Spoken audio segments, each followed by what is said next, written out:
पर के मेला गे छौरी। मगही रिकॉर्डिंग स्टूडियो समस्तीपुर से पूरा खिलाई के चाटे समोसा घुमाइबौ। सज के है बतसला भवानी के मेला गे छौरी। सज के है बतसला भवानी के मेला गे छौरी। खिलाई के गरम समोसा घुमाइबौ पर के मेला गे छौरी।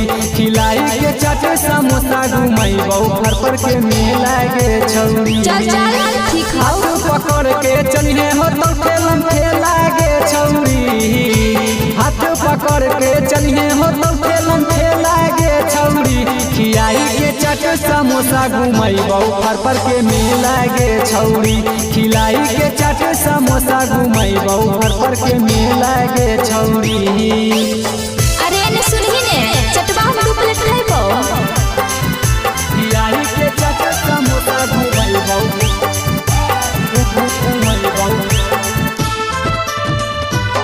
पर के मेला गे छौरी। खिलाई के चाट समोसा घुमाइबौ। बतसला भवानी के सगरोहा कई बड़ी नाम गे।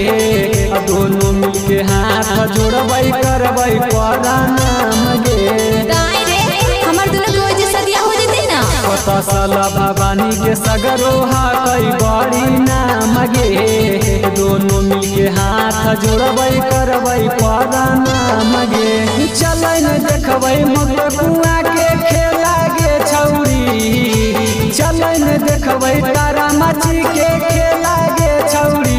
खिलाई के गरम जिलेबी घुमाइबौ पर के मेला गे छौरी। खिलाई के गरम जिलेबी घुमाइबौ पर के मेला गे छौरी। आय अकबर में रसवा नहीं लगता है।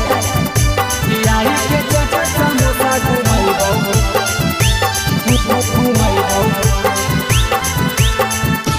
पर के मेला गे छौरी। खिलाई के चाट समोसा घुमाइबौ पर के मेला गे छौरी। जबन जबन कहमी साभे तोरा हम किनाइबौ। शेखपुरा से होते तोरा पर लेके जाइबौ। अरे सुनही ने हम लिपस्टिकिया 3 गो लेबौ। जबन जबन कहमी साभे तोरा हम किनाइबौ। शेखपुरा से होते तोरा पर लेके जाइबौ।